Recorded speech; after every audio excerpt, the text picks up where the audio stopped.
This video contains explicit content, but it's not what you think it is.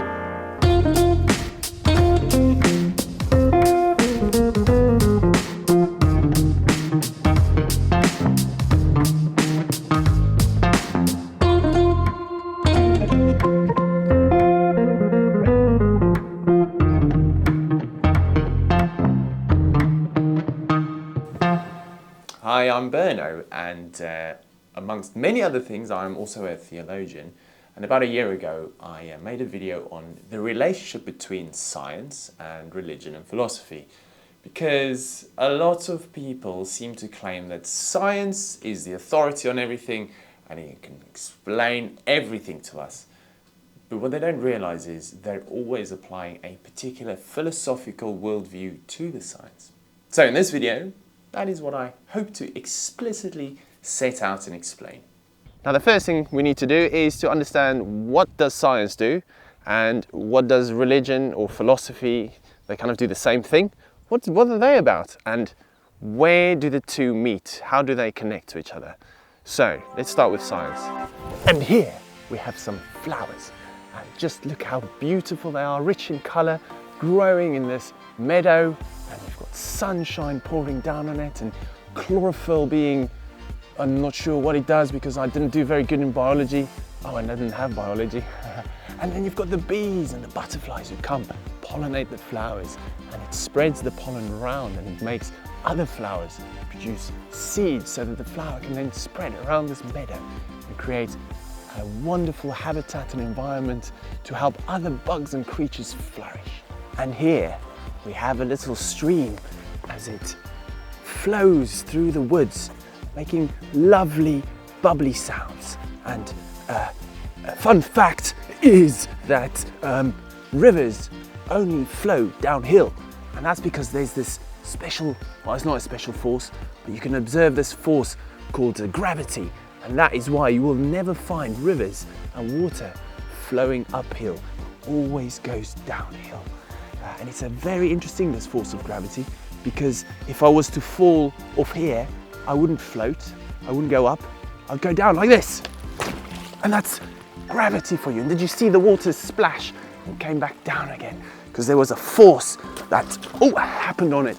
So you probably get my point by now. And we do this with people as well. We observe people, and this is called sociology. You look at people, you look at groups of people and how they work together and how they function, and it's described of how cultures work, and then that's anthropology, people anthropology, sociology, and there's a bit of overlap between the different sciences, but basically science is about observing what we see and then describing that. And then you get philosophy and religion, which seeks to ask questions more about life, the immaterial parts of life, things you can't physically feel and touch, more questions about the purpose of life and why do we exist and how has this all come about?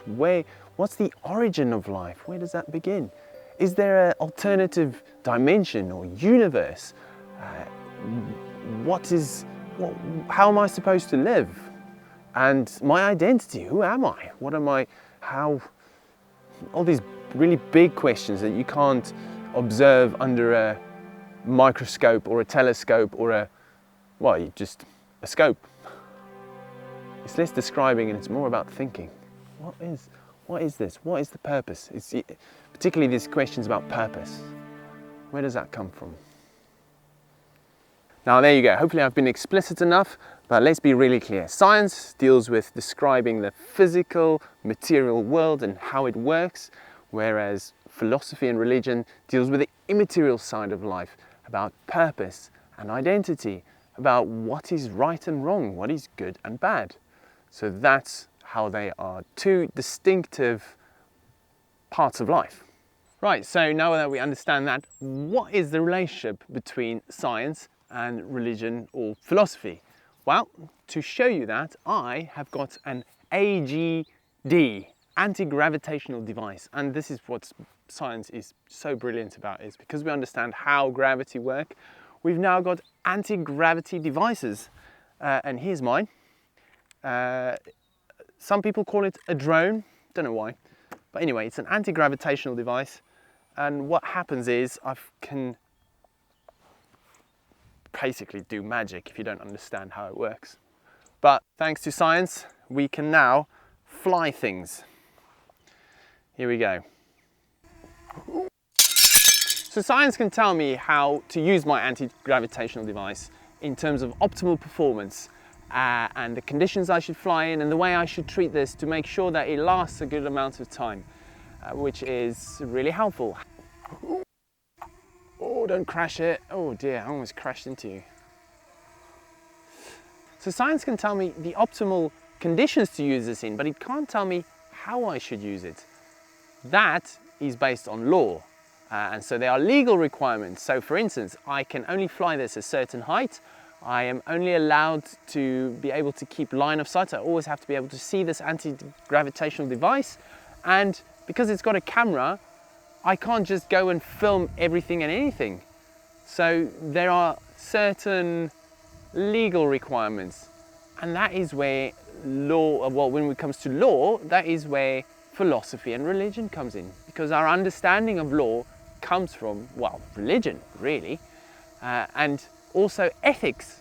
When can I video something? When can I fly this thing? There's some places within the UK that I'm not allowed to fly during certain times of the year because of birds breeding and not disturbing wildlife. So there are all kinds of actually limitations to how I can use my anti-gravitational device, and that's because of philosophy and religion.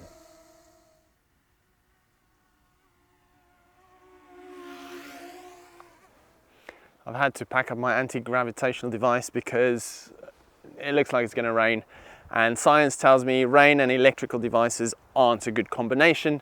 It tends to destroy them, especially if it's not waterproof.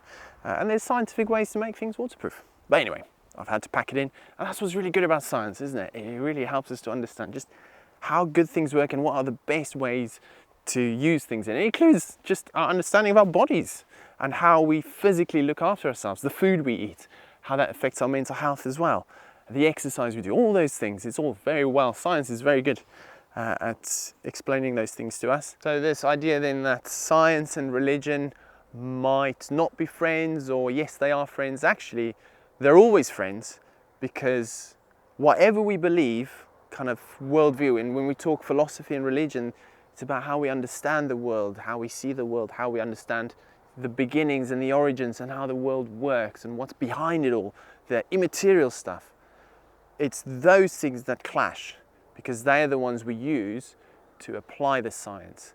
So it might seem that, oh, Christians don't believe in science, or you might hear that Christians don't really believe in science because the world is obviously come from a big bang, it's all evolved.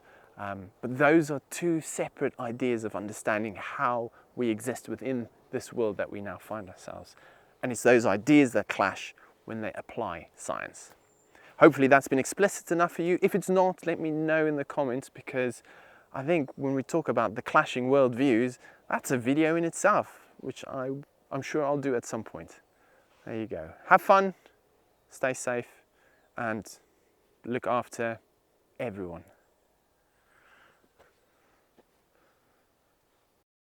And here we have a mushroom. And the thing about mushrooms is, well, I don't really know much about mushrooms other than you should not just eat any mushroom you see, because some can kill you or send you loopy, and some are very tasty. So don't just pick any mushroom. But that's as much as I know. Mushroom. Fungus. What a fun guy.